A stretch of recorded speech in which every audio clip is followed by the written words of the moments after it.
D'où viennent ces langues? Leur origine historique vécue et racontée par G.H. Lang. L'auteur s'appelle Lang, L-A-N-G, et il est question de cette interrogation d'où viennent ces langues parce qu'on veut parler du parler en langue pratiqué dans les milieux charismatiques et pentecôtistes. Nous poursuivons notre lecture audio. Chapitre 2. Un doute. Un pasteur du mouvement, c'est-à-dire du mouvement pentecôtiste, ami personnel de longue date que j'estime, m'a demandé pourquoi je le dénomme le mouvement des langues au lieu d'utiliser le titre qu'il avait choisi, pentecôtiste. J'ai répondu que pour ce faire, il faudrait justement que j'approuve le point précis sur lequel je doute. Pourquoi ai-je ce doute? Le parler en langue biblique est assurément un signe de la Pentecôte. D'ailleurs, je ne doute pas que le Saint-Esprit puisse accorder ce don encore aujourd'hui. Je n'accepte pas la théorie selon laquelle ce don, comme d'autres dons semblables, n'aurait pas été donné d'une façon définitive à l'Église. Au contraire, Dieu nous incite à désirer ardemment les plus grands dons, et notamment celui de prophétie, alors que les plus petits dons, tels que le parler en langue, ne sont pas interdits. 1 Corinthiens 12, verset 31 et 1 Corinthiens 14, verset 39. De plus, ces frères annoncent la vraie foi en notre Seigneur Jésus-Christ, ils enseignent la rédemption par son sang expiatoire, ils ont le zèle le plus louable qui soit pour propager l'Évangile et Dieu s'en sert pour convertir des pécheurs. Je considère comme un privilège mes relations personnelles et ma coopération avec beaucoup de pasteurs du mouvement. Alors pourquoi remettre ce mouvement en question en l'appelant amicalement à la prudence? La réponse, en ce qui me concerne, ainsi que les raisons pour lesquelles je traite par écrit ce sujet, deviendront évidentes après la description de quelques faits typiques du mouvement à son début. L'expérience que j'en ai faite remonte à cette période. N'étant pas opposé à la pratique des dons surnaturels, je n'ai pas abordé ce sujet avec un préjugé ou un grief préconçu. Toutefois, les faits sont incontestables et ne me permettent pas de faire de concessions. D'autres faits, dont j'ai pris connaissance plus tard, ont confirmé mon opinion initiale. Je suis conscient que le tableau que je trace ici de cette période peut troubler et même alarmer de vrais enfants de Dieu. Il se peut que, par manque d'information, ils aient cru simplement qu'il s'agissait d'une intervention de l'Esprit de Dieu envoyée pour réveiller et stimuler une Église endormie.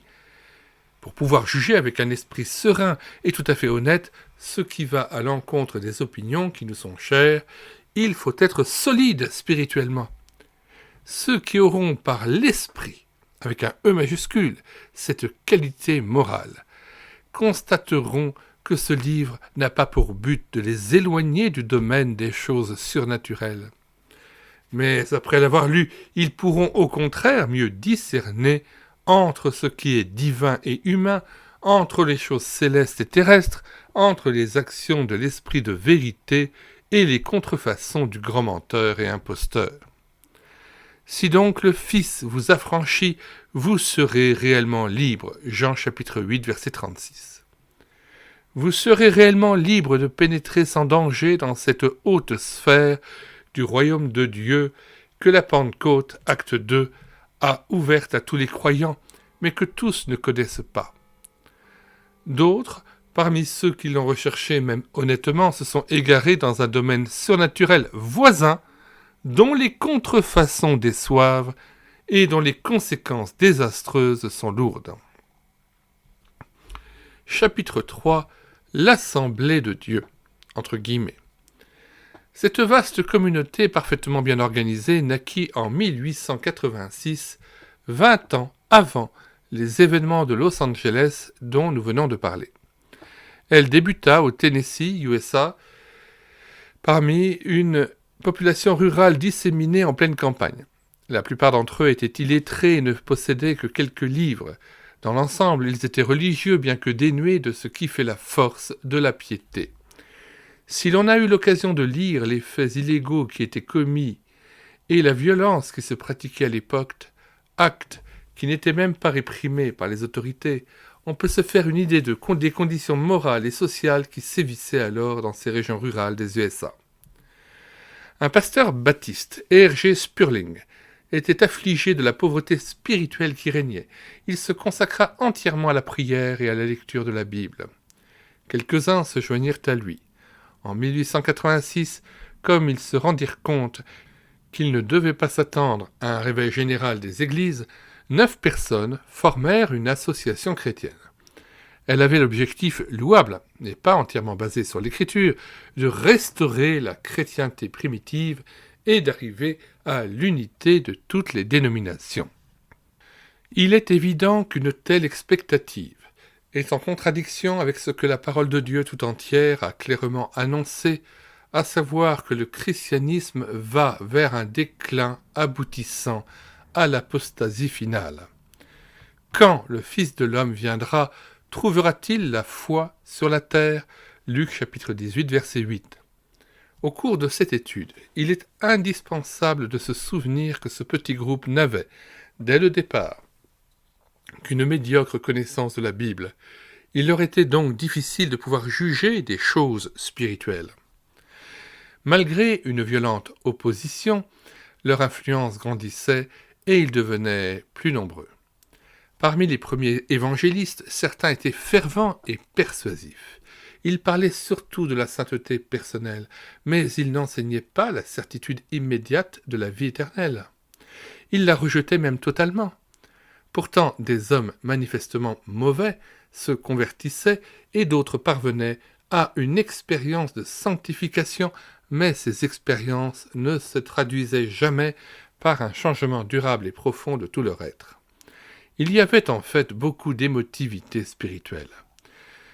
L'historien raconte : les gens ressentaient une étrange exaltation qui se traduisait par intermittence en pleurs ou en cris. Leur expression émotionnelle devenait fréquemment plus expansive, car beaucoup dansaient lorsqu'ils étaient en transe ou en extase spirituelle, page 20. Ils sautaient, criaient, et encore d'autres manifestations étaient très fréquentes, page 130. Ils criaient, dansaient, parlaient en langue et louaient Dieu, page 148. Toutes les références des pages entre parenthèses dans ce chapitre se réfèrent à l'ouvrage de C.W. Cone, Like a Mighty Army Moves the Church of God. Retour au texte. Nous relisons la dernière phrase. Ils criaient, dansaient, parlaient en langue et louaient Dieu, page 148. Cette dernière phrase se rapporte à ce qui se passait lors des réunions publiques et même sur le trajet pour se rendre aux réunions. Il n'est pas nécessaire d'expliquer qu'une émotion aussi intense puisse évoluer et être accompagnée d'effets extatiques incontrôlés. Pendant 10 ans, l'Esprit avait préparé les cœurs pour quelque chose d'extraordinaire. Étant en extase, ils parlaient dans des langues inconnues de ceux qui les entendaient. Ils ne se souciaient ni du lieu, ni du temps, ni des circonstances, mais une même manifestation leur était commune. Ils parlaient tous en langue ou des langages qui n'étaient pas connus de ceux qui les écoutaient, émerveillés et pleins d'espoir, page 24.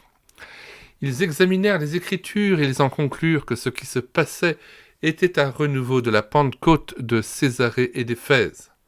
Et pendant que les réunions se déroulaient, l'un après l'autre tombaient sous la puissance de Dieu, et bientôt un grand nombre se mirent à parler en langue selon que l'Esprit leur donnait de s'exprimer, page 25. Les personnes qui avaient fait cette expérience en conclurent, ainsi que l'historien, qu'il s'agissait d'une véritable action de l'Esprit de Dieu. Mais était-il prudent d'en tirer cette conclusion ? 20 ans plus tard, en 1906, alors que ces extases exaltées s'accroissaient encore, des cas semblables se produisirent à Los Angeles. Le pasteur Spurling, qui dirigeait cette église au Tennessee, invita un prédicateur qui avait été, entre guillemets, baptisé à Los Angeles à lui rendre visite. Ce pasteur recherchait depuis longtemps le baptême, entre guillemets, entendez par là, cette onction extraordinaire d'un nouveau baptême d'Esprit Saint, et il raconte comment il l'a reçu. Un dimanche matin, le 12 janvier 1908, pendant qu'il, on parle du visiteur, prêchait, une sensation particulière me saisit. Presque inconsciemment, je glissais de ma chaise, affaissé sur l'estrade, aux pieds du frère Cashwell. Pendant que j'étais étendu là, une grande joie inonda mon âme. Il ajoute plus loin qu'il parlait environ 10 langues qu'il ne connaissait pas, page 85.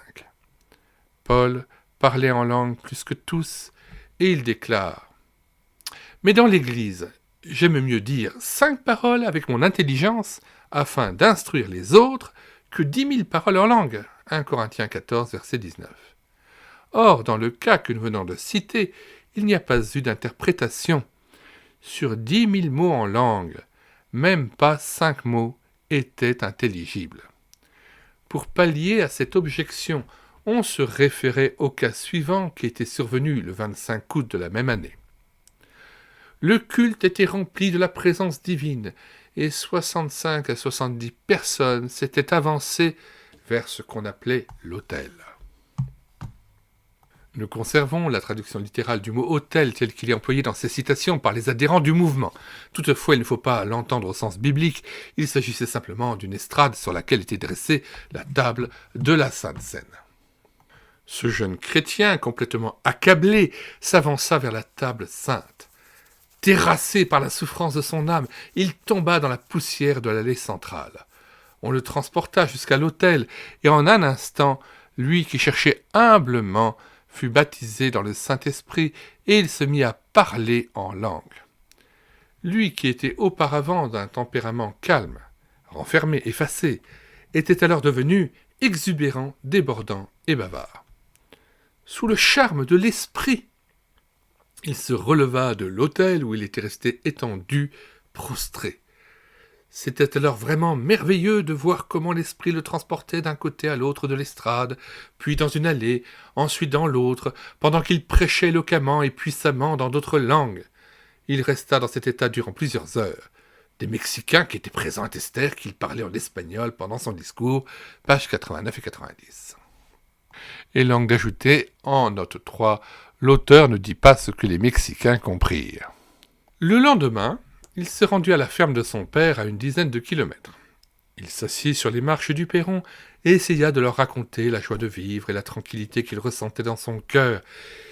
Il fut aussitôt transporté en extase et il tomba à la renverse en travers des marches, où il resta étendu en proclamant les louanges de Dieu dans une langue inconnue, sous l'inspiration du Saint-Esprit, page 91. À de telles manifestations s'ajoutèrent des guérisons, le chant en langue et, chose unique, des personnes qui n'étaient pas musiciennes se mirent à jouer parfaitement du piano et de l'orgue. Une femme se leva pendant une réunion et se dirigea vers le piano.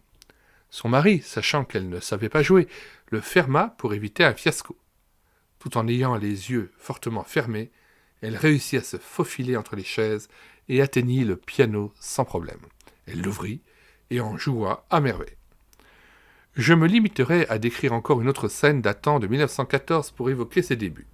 Il est question d'un des évangélistes de cette église parmi les plus renommés et les plus convaincants.